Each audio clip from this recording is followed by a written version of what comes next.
नमस्कार दोस्तों, मेरा नाम है विमल सिंह बालाजी। स्टडी अड्डा 2.0 में आप सभी का स्वागत है। डीएलएड सेकंड सेमेस्टर के प्रारंभिक शिक्षा के नवीन प्रयास के 93 के करीब हम आपको एमसीक्यू करा चुके थे एक पार्ट में। बाकी जो एमसीक्यू हैं वो इस वीडियो में कराएंगे। एग्जाम डेट आपको पता है कि आपकी अप्रैल माह में ऑलरेडी प्रस्तावित है, जिसकी तारीख को लेकर के ऑलरेडी हम बात कर चुके हैं। अब यहाँ पर लगभग 8 से 10 दिन का जो समय है, कोशिश हमारी रहेगी कि उन सारी उसी समय में ज़्यादा से ज़्यादा चीज़ें आपको प्रोवाइड करा पाएँ। तो 94 प्रश्न से स्टार्ट करते हैं। अच्छा, ये प्रश्न स्टार्ट करने से पहले मैं आपको ये भी दिखा देता हूँ कि ये जो हम आपको प्रश्न करा रहे हैं वो हम आपको एकदम लेटेस्ट सीरीज जो है राजन सीरीज 2025 संस्करण वाली उससे करा रहे हैं। डीएलएड सेकंड सेमेस्टर के लिए करा रहे हैं। एससीईआरटी बेस्ड ये क्वेश्चन है और आपके यही से मोस्टली हर बार आप देखेंगे उठा करके पेपर, तो इन्हीं से ही क्वेश्चन आपको देखने को मिलते हैं। तो अच्छे से याद कर लीजिएगा ताकि किसी प्रकार से आप कम नंबर ना लेके आए। तो 94 प्रश्न है, राज्य को 6 से 14 वर्ष के सभी बच्चों को निःशुल्क और अनिवार्य शिक्षा का अधिकार भारतीय संविधान के कौन से अनुच्छेद से मिलता है? तो अनुच्छेद 21A आपका यहाँ पर सही हो जाएगा। ये देखेंगे तो प्रीवियस ईयर 2022 के पेपर के क्वेश्चन है आपके।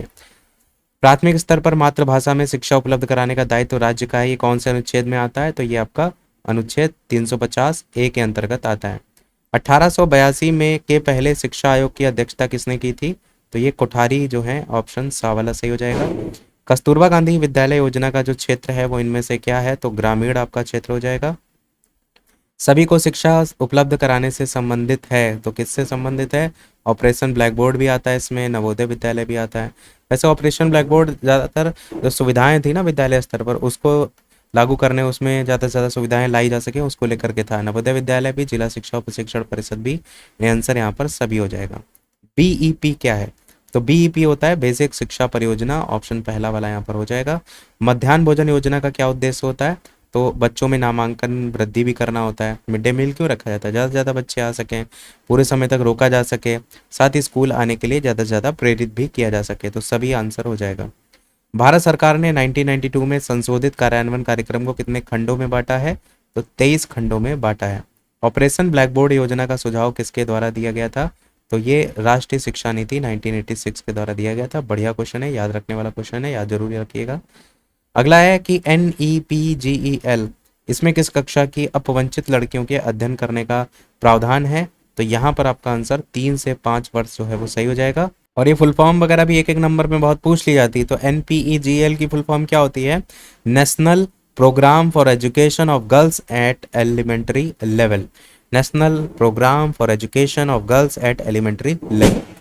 अगला आपका है क्वेश्चन कि अगला क्वेश्चन आपका कि जनसाला कार्यक्रम के अंतर्गत कौन सी संस्थाएं वित्तीय सहायता प्राप्त करा रही हैं? तो आंसर यहाँ पर यूनिसेफ जो है वो सही होगा। राष्ट्रीय शिक्षा नीति 1986 के अंतर्गत प्रारंभिक शिक्षा को अनिवार्य और निःशुल्क बनाने के लिए कौन सी योजना लागू हुई? तो ये आपका ऑपरेशन ब्लैक बोर्ड योजना लागू हुई। स्कूल चलो अभियान अंग किसका है? तो सर्व शिक्षा अभियान का अंग है। ऑपरेशन ब्लैक बोर्ड का क्या उद्देश्य होता है? तो प्राथमिक स्कूलों में पाठ्य सामग्री है, शिक्षण उपकरण है, ये सभी न्यूनतम आवश्यकताएं जो है वो, सुविधाएं जो है वो प्रदान करना। कस्तूरबा गांधी बालिका जो विद्यालय योजना, इसका संबंध किससे है? तो प्राथमिक बालिका शिक्षा से इसका संबंध होता है। प्रोफेसर यशपाल समिति का गठन भारत सरकार के द्वारा कब किया गया था? तो मार्च 1992 में जो है ये किया गया था। ये सन वगैरह बहुत पूछे जाते हैं।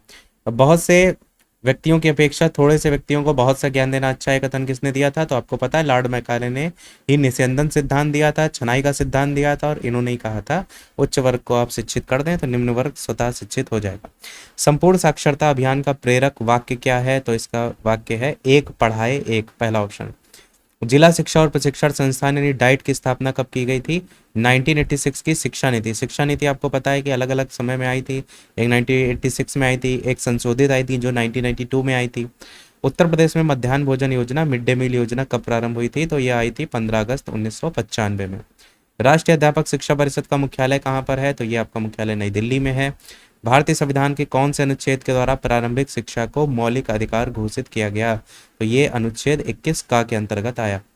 राष्ट्रीय पाठ्यचर्या की रूपरेखा 2005 के अनुसार, तो इसके अनुसार ज्ञान को स्कूल के बाहरी जीवन से जोड़ा जाए, रटन पद्धति बिल्कुल नहीं होनी चाहिए, और पाठ्यपुस्तक केंद्रित पाठ्यचर्या जो है वो नहीं होनी चाहिए।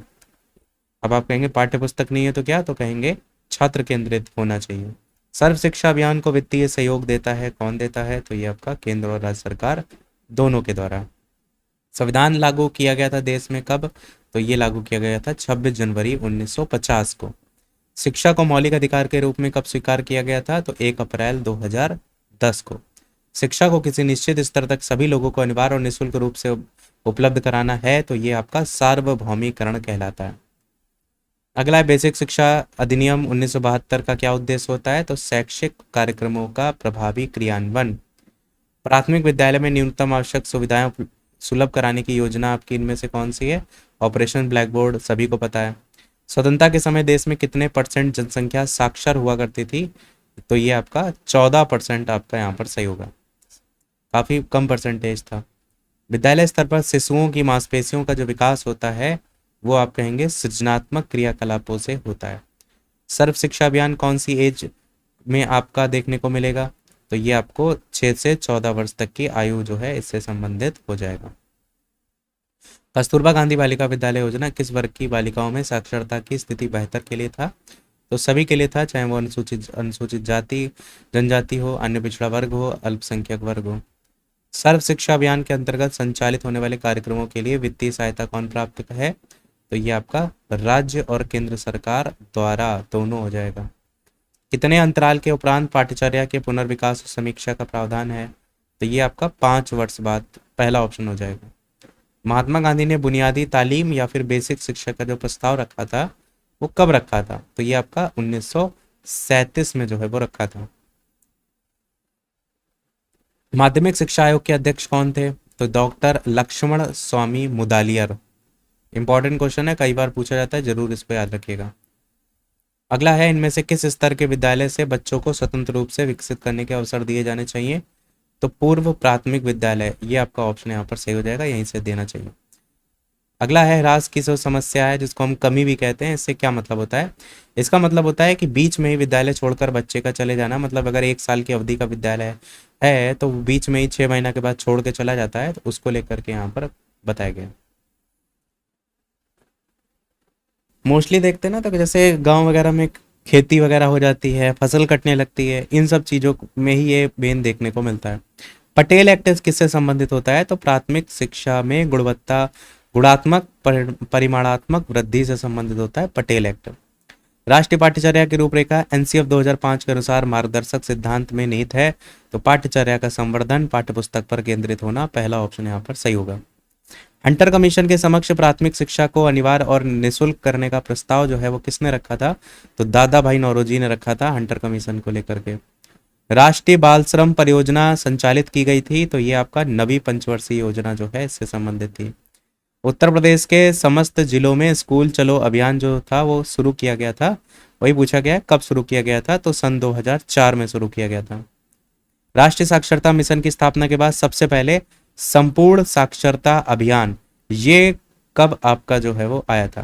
तो ये आपका आया था केरल राज्य में। इस राज्य में पूछा गया था आया, तो आप कहेंगे ये केरल राज्य में आया था। पूर्व प्राथमिक शिक्षा किससे संबंधित होती है? तो पूर्व प्राथमिक शिक्षा 3 से 6 वर्ष तक के बच्चों के लिए होती है।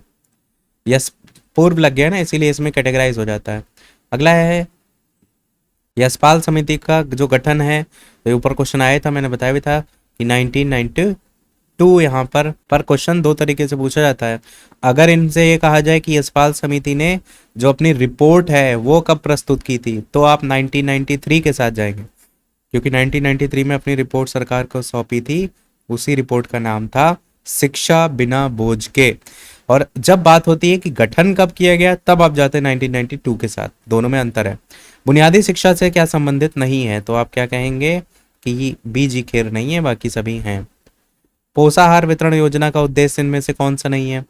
तो कुपोषण की समस्या को दूर करना, ये यहाँ पर पूछा क्या गया है, पूछा गया है इनमें से कौन सा उद्देश्य नहीं है? तो है वाले सबसे पहले देख लीजिए, क्योंकि ठहराव विद्यालय में और वृद्धि ज़्यादा से ज़्यादा नामांकन हो, तो ये तो है, आपको पता है मिड डे मील इसीलिए रखा ही जाता है, तो पहला तो उद्देश्य है। स्वास्थ्य और पुष्ट बनाना, बिल्कुल है, ये तो मेन होता ही है। अपव्यय और अवरोधन को लेकर ऊपर एक क्वेश्चन आया था कि मेन रोकने के उद्देश्य से भी कहीं ना कहीं जो पोषाहार वितरण योजना है उसको रखा जाता है, तो वो भी आपका सही है। तो कुल मिलाकर के बचा ये जो ऑप्शन कुपोषण की समस्या को दूर करना, ये आपका यहाँ पर जो उद्देश्य नहीं है उसमें आ जाएगा। स्वास्थ्य और पुष्ट बनाना है परंतु कुपोषण नहीं है।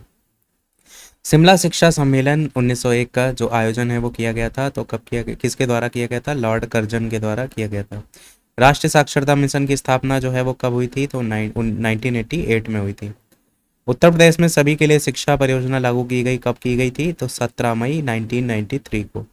जब कोई बालक किसी भी अवस्था में प्राथमिक शिक्षा पूर्ण किए बिना ही विद्यालय छोड़कर चला जाता है तो वह क्या कहलाता है? तो उसे हम ह्रास कहते हैं, जो कि हमने ऊपर बताया भी था। 1960-61 में जनजातियों की शिक्षा संबंधी समस्याओं के समाधान के लिए जो गठित कमेटी, उसके अध्यक्ष कौन थे? तो श्री UN ढेबर। ये आपका यहाँ पर सही होगा। राष्ट्रीय महिला शिक्षा समिति 1958 की अध्यक्ष कौन थी, पूछा गया है। तो ये दुर्गा भाई देशमुख, जो बी ऑप्शन देख रहे हैं, ये वाला जो है ऑप्शन यहाँ पर सही हो जाएगा। अगला है ब्रेल लिपि द्वारा शिक्षा प्रदान की जाती है, तो ये आपका अंधों के द्वारा। ब्रेल लिपि क्या होता है एक्चुअल में? इस तरीके से अगर कोई पेज है उसमें डॉट डॉट करके आप देखेंगे तो 6 पॉइंट उभरे रहते हैं और उसी पर ही कोई भी अक्षर होते हैं वो लिखे रहते हैं, और जिनको देखने में किसी प्रकार की दिक्कत है वो तो टच करके जो है उस चीज़ों को जो है वो पढ़ लेते हैं। उत्तर प्रदेश में जिला प्राथमिक शिक्षा का जो कार्यक्रम है वो कब प्रारंभ किया गया था? तो 1997 से 98 के बीच में। अगला क्वेश्चन, इसके अलावा वीडियो लाइक जरूर करते रहिएगा। जितने ज़्यादा लोग वीडियो लाइक करते हैं मोटिवेशन मिलता है, ताकि हम बाकी चीज़ें भी आप तक ज़्यादा से ज़्यादा पहुंचा सकें। और साथ ही साथ अगर शेयर कर सकते हैं तो शेयर भी कर दीजिएगा, ताकि जिनका भी एग्ज़ाम है आपके माध्यम से वो लोग भी जुड़ सकें। और टेलीग्राम चैनल से नहीं जुड़े तो जरूर जुड़ जाइएगा बालाजी स्टडी 2.0 नाम से। बाकी टेलीग्राम की लिंक जो है वो हम आपको कमेंट में भी दे देंगे। शिक्षा में अपव्यय और अवरोधन पर अपना जो सुझाव है वो किसने दिया था? तो हर्टांग समिति के द्वारा जो है वो दिया गया था। राष्ट्रीय शैक्षिक अनुसंधान और प्रशिक्षण परिषद का जो मुख्यालय है, देखिए जब यहाँ पर राष्ट्रीय वर्ड जुड़ गया मतलब किसकी बात हो रही है? NCERT की हो रही है, यानी नई दिल्ली हो जाएगा। अगर यहाँ पर राष्ट्रीय की जगह राज्य लिखा होता तो फिर SCERT हो जाता। SCERT का तो लखनऊ में है। बेसिक शिक्षा अधिनियम पारित जो है वो हुआ था, तो वो आपका 1972 में हुआ था। शिक्षकों हेतु राष्ट्रीय पुरस्कार का जो प्रारंभ है वो किया गया था, तो 1958 में किया गया था। बच्चों के लिए निःशुल्क और अनिवार्य शिक्षा का जो प्रावधान है संविधान की जिस धारा में किया गया, वो धारा कौन सी है? तो ये धारा 45 जो है आपका यहाँ पर हो जाएगा। इनमें से कौन सी योजना का शुभारंभ 15 अगस्त 1995 में हुआ था?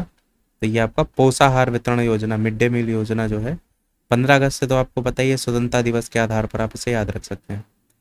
भारतीय शिक्षा का महाधिकार पत्र ये किसे कहा जाता है? तो ये जो है वो वुड के घोषणा पत्र को कहा जाता है।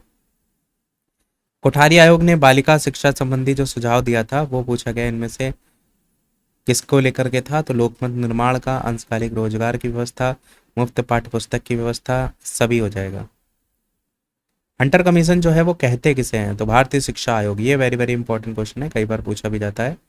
हंटर कमीशन भारतीय शिक्षा आयोग को कहते हैं। कोठारी आयोग का गठन जो हुआ था वो आपसे पूछा गया है कि कब हुआ था? तो 1964 से 66 के बीच में हुआ था। राष्ट्रीय शिक्षा नीति 1986 की घोषणा के पश्चात आचार्य राममूर्ति समिति ने अपना जो प्रतिवेदन है वो प्रस्तुत किया था, तो 16 दिसंबर 1990 को प्रस्तुत किया था। प्रोफेसर यशपाल समिति से पूर्व किस समिति ने छात्रों पर पढ़ाई का बोझ के लिए चिंता व्यक्त की थी? तो सभी थे यहाँ पर, चाहे वो पटेल समिति हो, चाहे वो NCERT कार्यदल हो, चाहे वो आचार्य राममूर्ति समिति हो। NCF 2005 के अंतर्गत पुनरीक्षित गुणवत्ता विजन के संदर्भ में दृष्टिकोण चिन्हित किए गए हैं, वही पूछा गया है कौन सा? तो बच्चों के प्रति दृष्टिकोण, शिक्षक की भूमिका और शिक्षण के प्रति दृष्टिकोण, शिक्षण विद्या के प्रति दृष्टिकोण, सभी हो जाएगा। ऑपरेशन ब्लैक बोर्ड कब आरंभ हुआ था? तो ऑपरेशन ब्लैक बोर्ड आपका हुआ था 1987 से 88 के बीच में। स्कूल चलो अभियान जो है उसमें किस कक्षा तक के बच्चों को आकर्षित करने की योजना थी? तो कक्षा 1 से 8 यहाँ पर जो है वो हो जाएगा। स्कूल रेडिनेस कार्यक्रम जिसको हम कहते हैं विद्यालय शिक्षा की तैयारी, तो इसमें निम्न क्षेत्रों पर बल दिया गया है, तो किन क्षेत्रों पर? व्यक्तिक और सामाजिक तैयारी, शैक्षिक तैयारी, मनोरंजनात्मक, सृजनात्मक, शाब्दिक, अशाब्दिक, भाषा कौशल, कुल मिलाकर सभी हो जाएगा। तो पोषाहार जो वितरण योजना है उसको निम्न विचार से प्रारंभ किया गया था, तो नामांकन संख्या बढ़ाना मेन टारगेट था। चार्ल्स ग्रांट के शैक्षिक जो प्रयास थे वो इनमें से कौन से थे? तो ये थे आपके भारत में विद्यालय की स्थापना भी, और साथ ही साथ अंग्रेजी जो माध्यम है उससे शिक्षा प्रदान करना भी। निःशुल्क और अनिवार्य बाल शिक्षा अधिकार अधिनियम के अंतर्गत चौथे अध्याय में शिक्षकों के दायित्व दिए गए हैं, तो कौन कौन से दायित्व हैं? नियमित समय से स्कूल में उपस्थित हों, पाठ्यक्रम के अनुसार पढ़ाएं और उसे निर्धारित समय में कंप्लीट करें, प्रत्येक बच्चे की सीखने की योग्यता का आकलन करें, यही आपको देखने को मिलते हैं। राष्ट्रीय बाल श्रम परियोजना जिसको हम कहते हैं NCLP, ये पूछा गया है संचालित जो है वो की गई, तो ये किस योजना में, आपको पता है ना पंचवर्षीय योजना अब नहीं है, उसको हटा दिया गया है, अब आपका नीति आयोग आ गया उसकी जगह पर। तो आंसर यहाँ पर नवी पंचवर्षीय योजना, पहला वाला ऑप्शन यहाँ पर सही होगा। अगला क्वेश्चन, हिरास और अवरोध को रोकने के लिए तथा संप्राप्ति लक्ष्य को प्राप्त करने के लिए प्रोत्साहन के अधीन कौन सी सुविधाएं प्रदान की जा रही हैं? तो सभी हो जाएगा, तो छात्रवृत्ति भी, विद्यालय मध्याह्न भोजन भी, निःशुल्क पाठ्य पुस्तकें, ड्रेस भी। न्यूपा क्वेश्चन बहुत पूछा जाता है कि इसका मुख्यालय कहाँ पर है, तो दिल्ली में है आपका न्यूपा का मुख्यालय। सभी के लिए शिक्षा किसका मुख्य लक्ष्य है? तो राष्ट्रीय शिक्षा नीति 1986 जो है आपका पहला ऑप्शन, ये आपका सही हो जाएगा। नैतिक कर्तव्य के अंतर्गत कहा गया है कि हर अभिभावक और संरक्षक 6 से 14 वर्ष की आयु वर्ग के अपने बच्चों को शिक्षा के लिए अवसर उपलब्ध कराएगा, ये कौन से अनुच्छेद से संबंधित है?